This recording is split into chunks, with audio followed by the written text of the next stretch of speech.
video. It's late October. I'm flying at Greenpoint, and we've got probably 10 guys in the air right now. Earlier this year, I had a chance to go to Utah, Salt Lake City, at Point of the Mountain. Highly recommend it. Kind of a neat place to fly. Soarable there quite often, probably 300 days out of the year. A lot of the local pilots there are really tuned into the hill. You can see some spectacular paragliding and hang gliding. It has a bench there that's 300 feet high, and then you can bench up to the mountain behind you. That's 1,200. Good thermals in the afternoon, probably late, about 5 o'clock. Early morning, 7 o'clock in the morning, it's soarable on the south side, and we'll be seeing some of that here in a few minutes. There was a bird that lived in the Utah area. It's called a terrathorn. It had a 25-foot wingspan. It became extinct. Must have been pretty neat to watch it fly. Now the hang gliding, paragliding has taken over. I can imagine what it's going to be like in the future someday, flying there. Maybe the hang gliders and the paragliders will have a pod, actually get inside the sail. Who knows? Maybe go to outer space.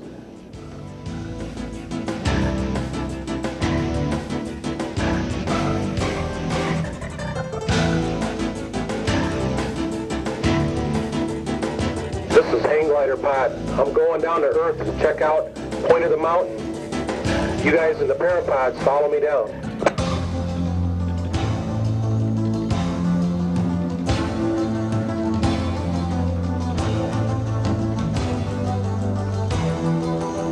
I'll warp my wings and put her in hyper.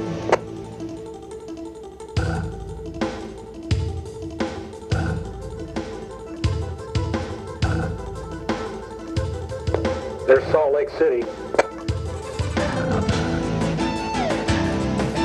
Point of the Mountain should just be on the south there by Draper. Just north of that small lake there on the bottom.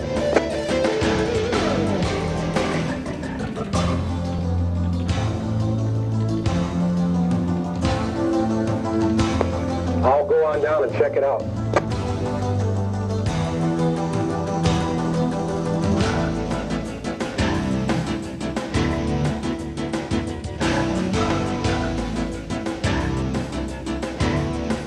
I'm on the north side. It should be pretty crowded. It's about 5 o'clock.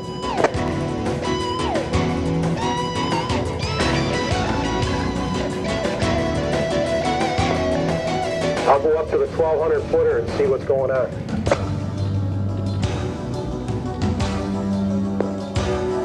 There's quite a few people up here, so be careful. Watch that guy on the right. I better get rid of this pod so they don't see me. I'll put on my control bar.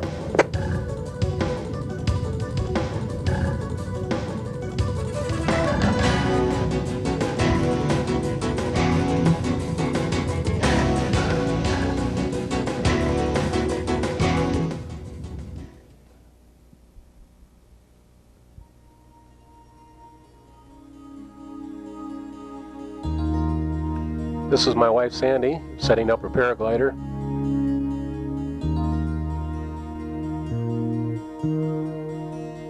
A lot of training in the morning going on.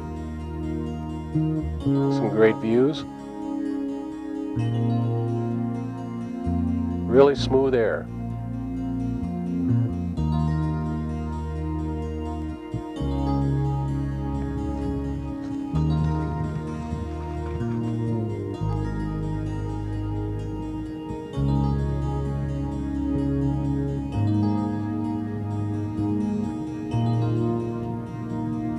It's like flying through an obstacle course with all the paragliding, but everybody gets along. A couple hawks in the background soaring too. And I found out later this is not the way to land on top.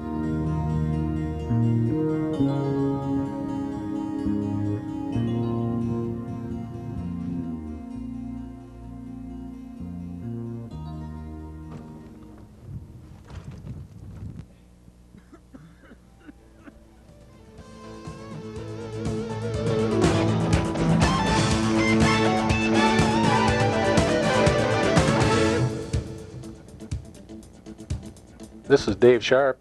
He's an instructor at the UP shop, and he's doing a little bit of hang gliding and paragliding combination here.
And Dave was right on target.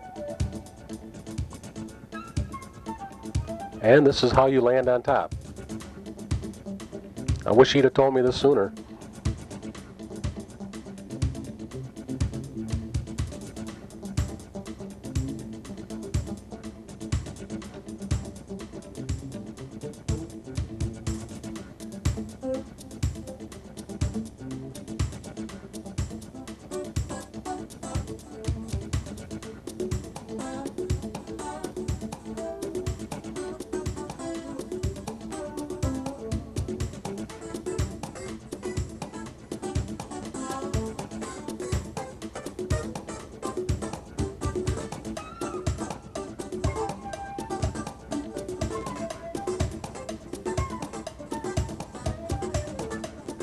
Pretty tight landing.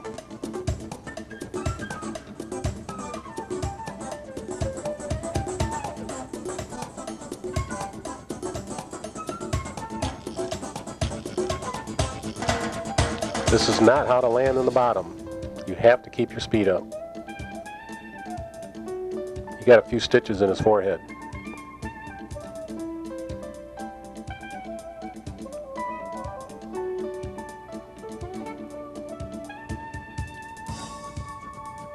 We should watch these guys a little bit more closely.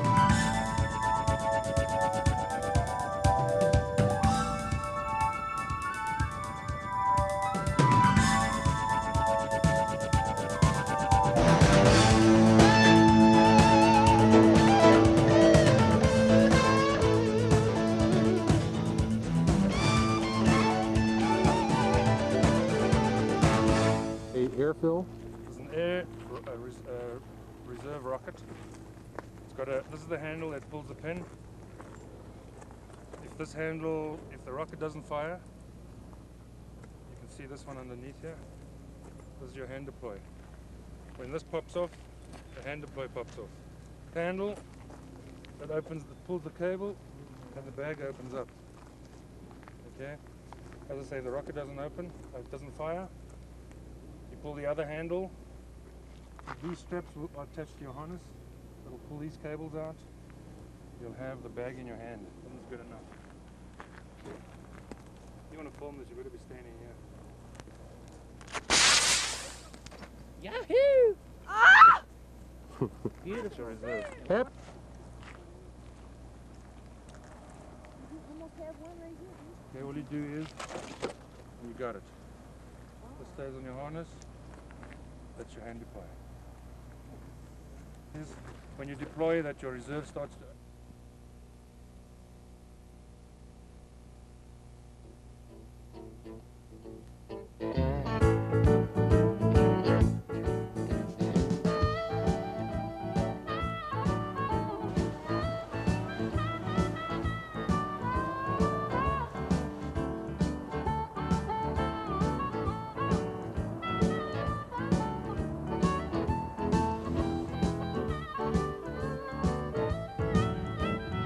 And this was my first day of paragliding. I was like a gazelle.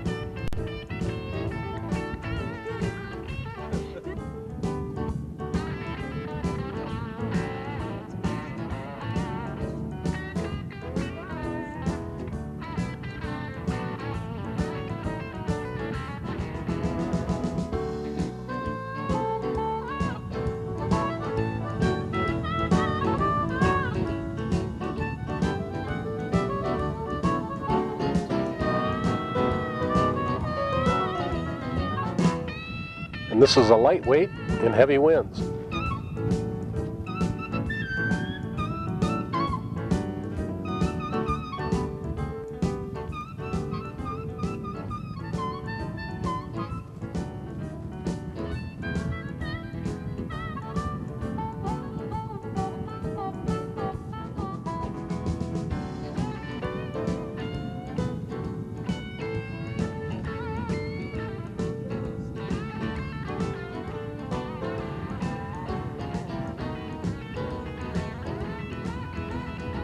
The instructor is Claudia Stockwell, and this was her last year of teaching at Point of the Mountain.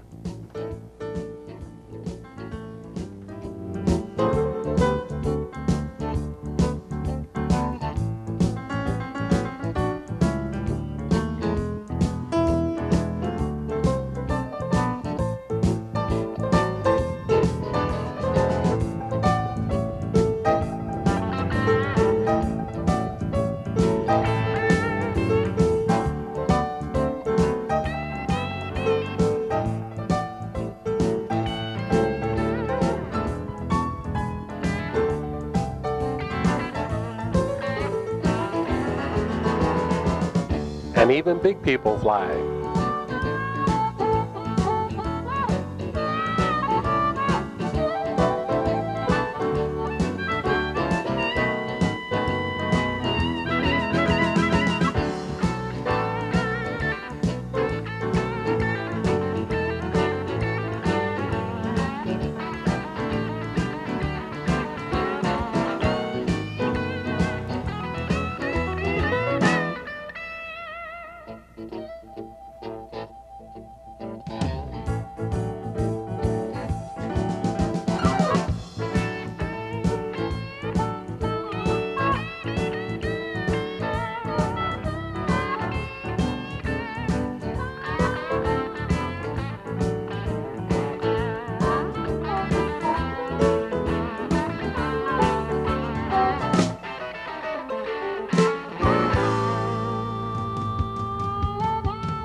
This is Rick showing us how to ski on a paraglider.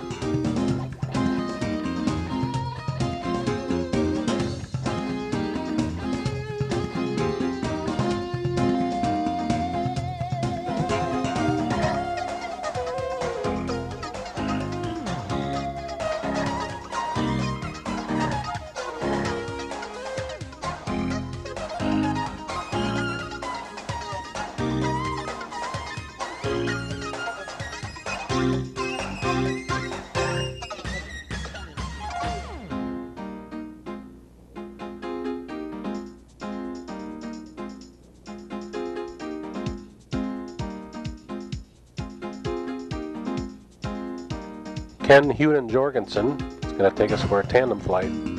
Ken's an instructor at Point of the Mountain.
There's one of those parapods.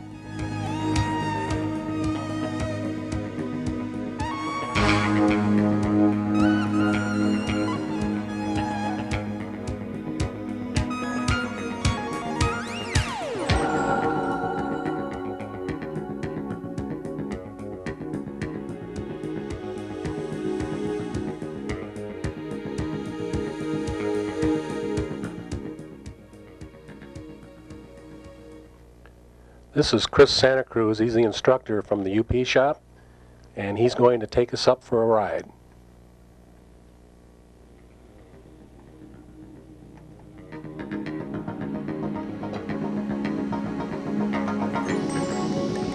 $1,500.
Hang gliding on the north side.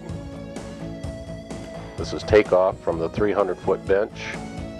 The idea is to turn, gain 300 feet over, turn back, go to the 1,200 foot. Sky's the limit. You can see the Wasatch Mountain Range in the background. You can thermal up and go over there.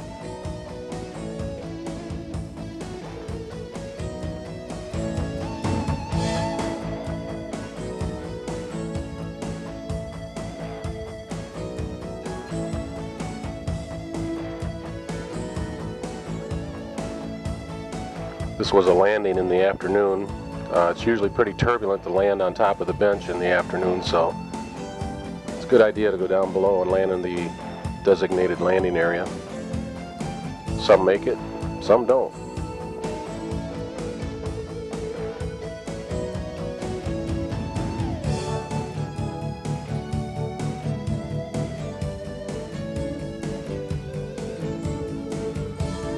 Looking down at the setup area.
This is about 5 o'clock in the afternoon, and it's still happening out there. This is looking at the bench from about 5 miles away.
A lot of the locals, their approach is to skid in when they land. I guess it's a lot easier than trying to push out.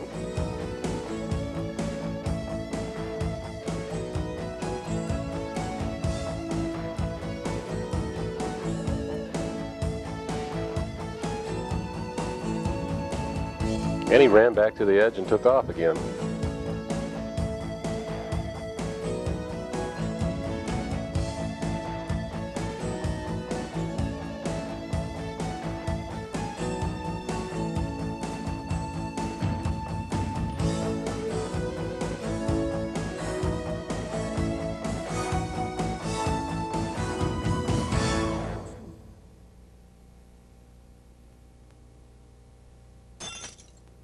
You're real close to us.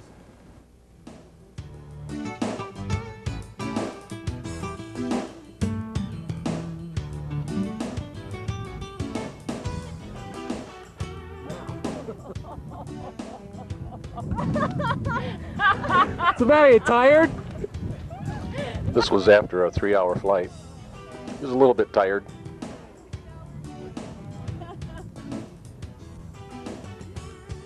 That's great. I guess I should have flared closer to the circle, huh?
Nice air up there, huh?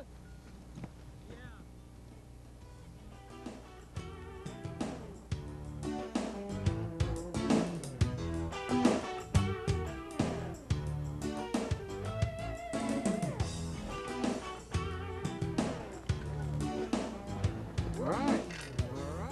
That's how it's done.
A lot of the paraglider pilots can land on the side of the hill, walk back up a few hundred feet, and take off again. And if you're really energetic, you can walk to the top.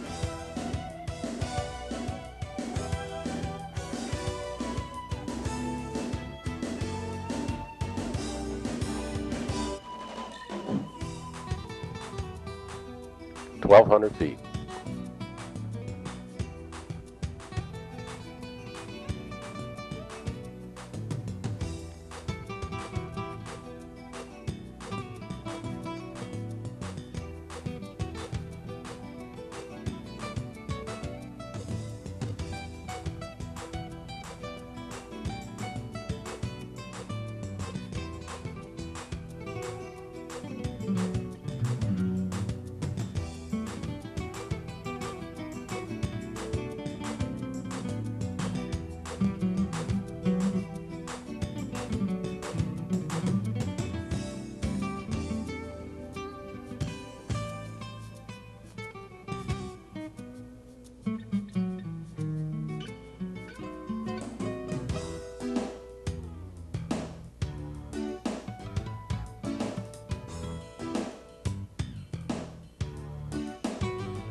Chris from the UP shop was walking across the sagebrush for about 15 minutes. Finally got around to the side of the mountain, took off again. Winds were blowing 90-degree cross to the hill.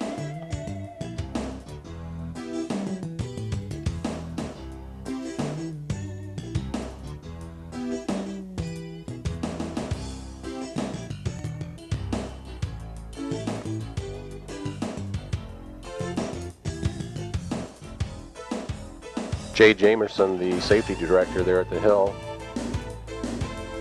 watches out for everybody, makes sure everything's clear.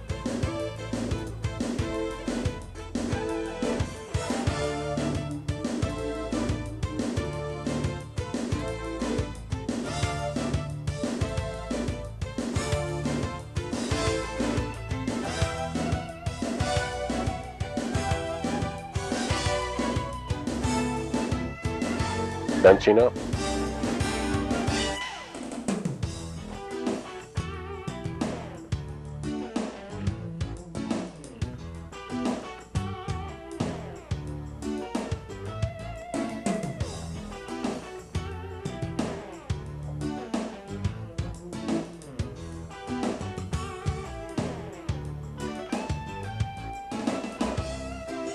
Few pilots get brave enough and land on top.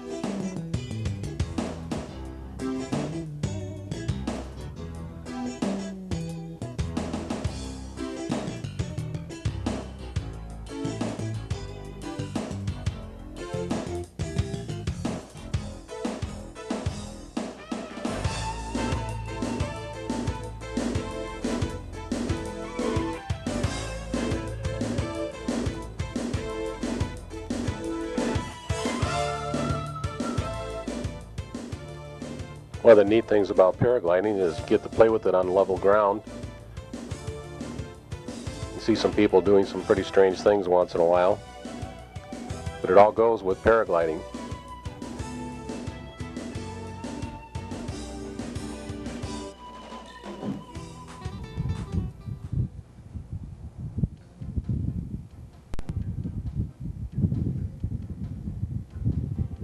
This is Terry the Hawk Hawkins, local pilot there,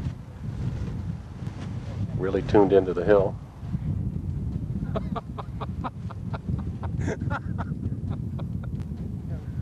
That's great.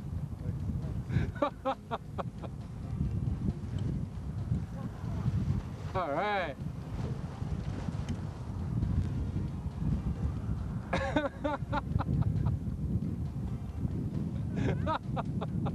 Terry really inspired me to take up paragliding lessons, because I never realized that you had this much control over a paraglider. I took lessons the next day.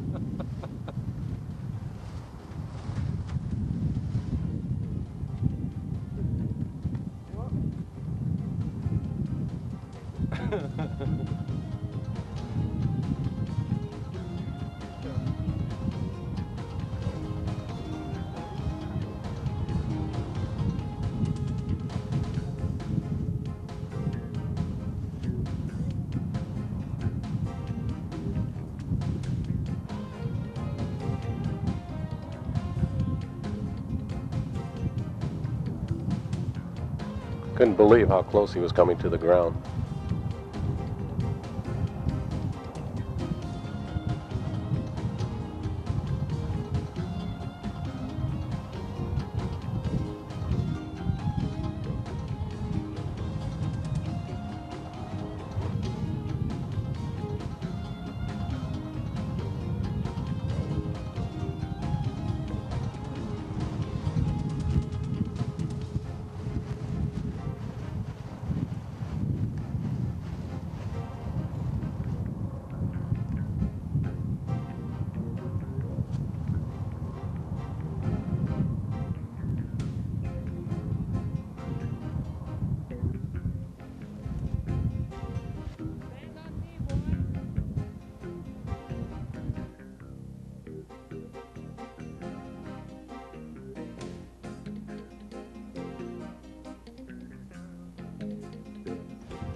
Unbelievable.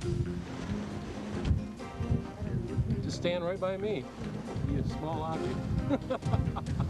Say cheese. Say hi, Ma. Hi, Mom. Whoa.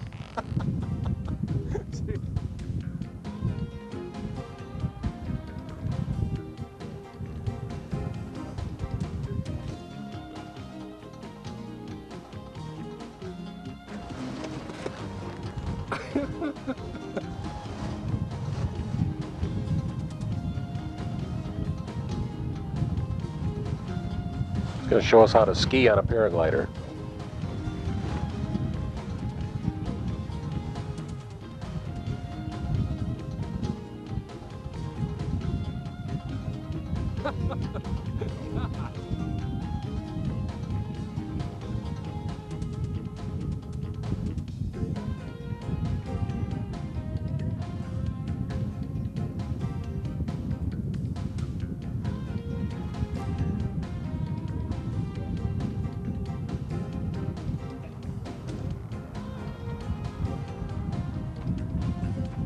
Teaching one of the locals how to get crazy.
Ah, you chicken! Bob Schick and his Edel Rainbow, trying it out for the first time.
The point of the mountain is a giant tongue of land sculptured by ancient Lake Bonneville, which has gained a worldwide reputation as a foot-launched flying site for thousands of people around the world.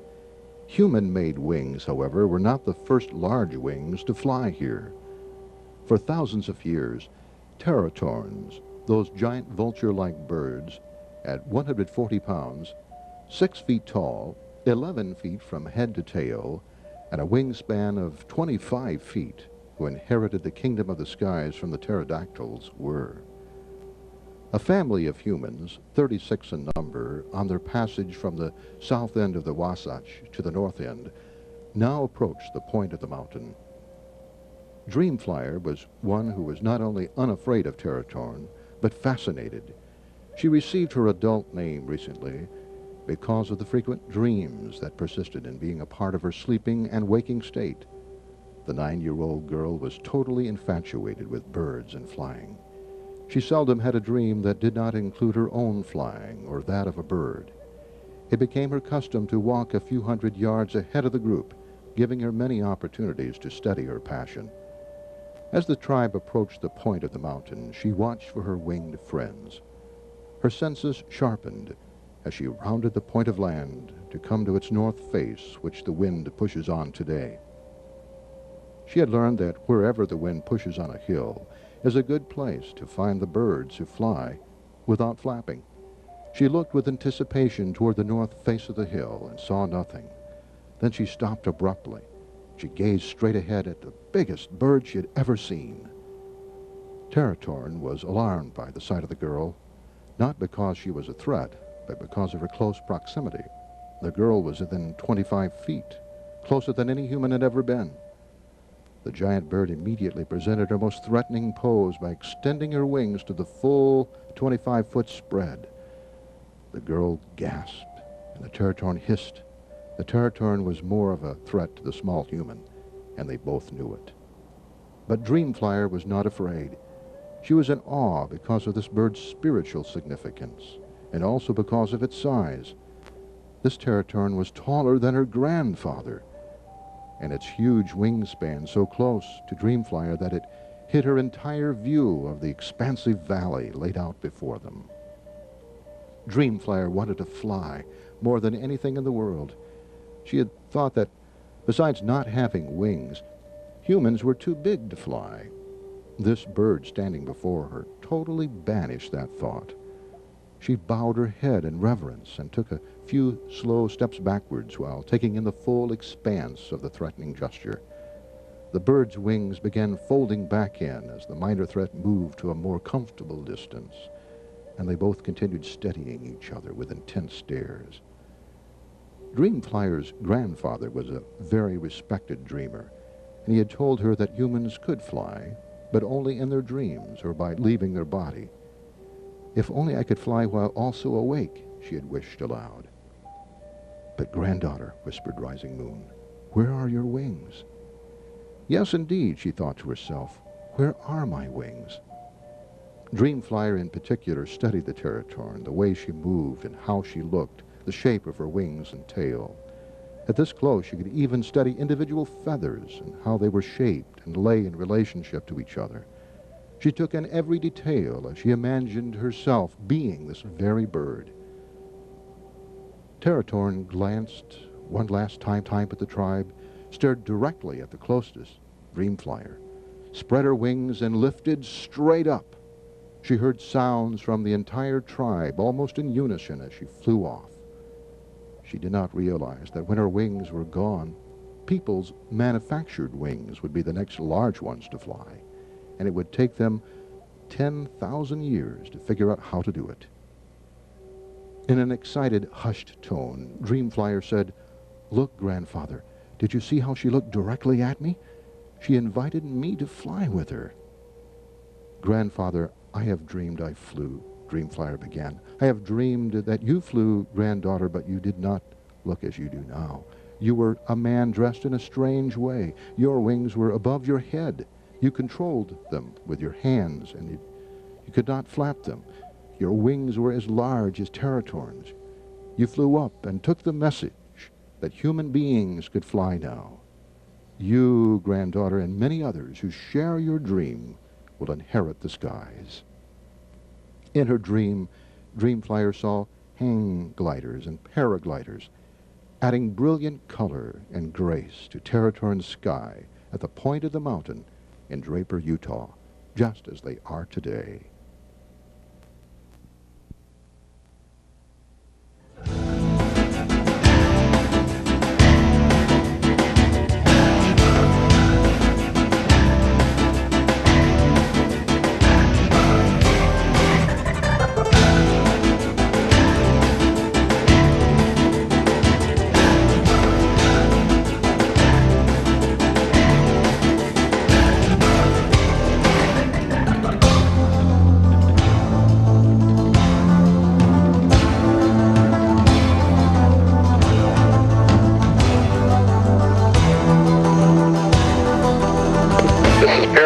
I'm going to head back out over the valley.